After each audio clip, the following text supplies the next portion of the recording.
Welcome and welcome back. It's Worldwide Wiggins, and we back with some more dope content here on S.WigginsTV. Today we got a two-part series on some of the beefs that Mack 10 done had in the streets of LA. Today we gonna be talking about the little altercation that he had with the Main Street Mafia crib or on the east side. And the only reason I'm speaking on it is because, in a way, he already spoke on it. Because I don't really speak on street issues like that unless it's a case over or, you know what I'm saying? But anyway, I ain't finna talk y'all ears off. Let's get straight to it. So, it was alleged that Mack 10 got ran up on by the Main Street Crips and got kidnapped. Here's some of the facts, don't shoot the messenger. If you really been here, bro, you've been hearing these things since we was kids. So, here's how it went, man, from what I heard. Now, in LA, quite naturally, Bloods and Crip hoods, who are allies of each other, will often be seen hanging in each other's hoods.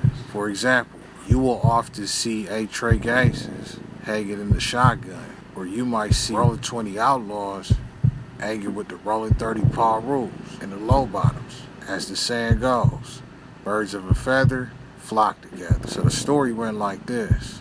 Mack 10 was hanging on the east side of LA in the Swans hood with the Swans. Let me break that part down a little bit so you get a closer understanding, because there's something within that you might not understand. Mack 10 is from Queen Street Blood, and he was hanging in the Swan Bloods territory. Now, this to me is no surprise, because if you really know your history, or if you've been watching my Forgotten Hoods episodes, you gotta remember, it's a 7-6 Queen Street Bloods clique located on the east side, near the Swans turf.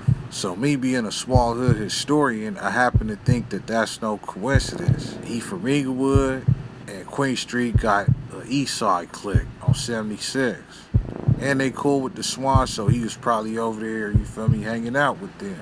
But for some strange reason, Mack 10 decides to leave the Damu territory and venture off into the Main Street Crips turf and into their liquor store. So needless to say, this is the 90s, and gangbanging, it was definitely a different, but totally different ball game than it is now. Nothing to be played with, especially during this time. So it goes without saying that, they got up on him. Now, it's a rumor that things may or may not have escalated because of a lowrider, whether he was driving it or some business transaction went wrong. But, I heard this so long ago, my memory's fuzzy, but they said something about a lowrider. But thankfully, Mack 10 lived to see another day, and things worked out beautifully in a strange but unusual way.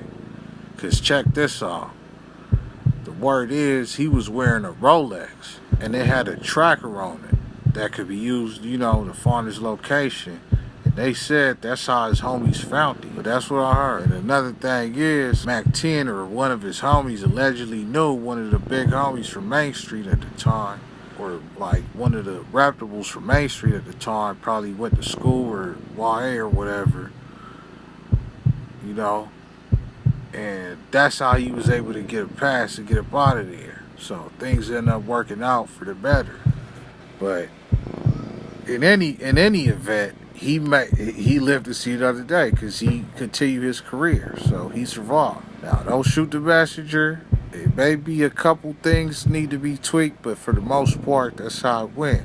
But the craziest part about this, right, is Mack 10 actually spoke on the situation, but we just ain't catch it though, because he spoke on the situation without actually speaking on it. How was that, Wiggins? I would tell you right now. If you watch this movie Thicker Than Water, which by the way is an LA Underground classic hood movie, then you should remember the scene where Mack 10 left his girl house and forgot his strap under the bed and ended up having to walk through enemy turf because his side bitch ended up not picking him up because she was mad that he went to go spend time with his main chick, the square chick. The movie was just a hot ghetto mess, but that's why we love it. But anyway, he ended up having to walk through enemy turf, and in the movie, the enemy spot him just walking on by, And they like, oh, this must be Christmas. And they end up jumping him and almost chipping him. But Fat Joe, who played the big homie from the other rival gang, decided to give him a pass because it was his birthday. And he told his homies not to trip. Now tell me, does that incident right there in the movie and what I just said seem like a coincidence to you? I think not. Mack 10 really turned shit into sugar. He embraced the L he took, like, you feel me? He turned a tragic situation into a financial situation. And I feel like we can all learn from that. Saying, you know, this passes go a long way, bro. Ain't nothing wrong with that. This situation is not to disrespect Mack 10 or make fun of him. I don't find this funny, bro. Anybody can get caught slipping, bro. Nobody bigger than the program. Let's just get that out the way now. So, this is not a story I enjoy, you feel me, having any kind of, you know, making any kind of joke in any kind of way. This is just a piece of history with a lesson. So, keep the script. Yeah. But this just part 1, man. So, we go, part 2 might drop tomorrow or maybe Monday. But stay tuned, man. More dope content, man. So, we finna go a little deep. Make sure you like, comment, share, subscribe, man. Go. Wiggins.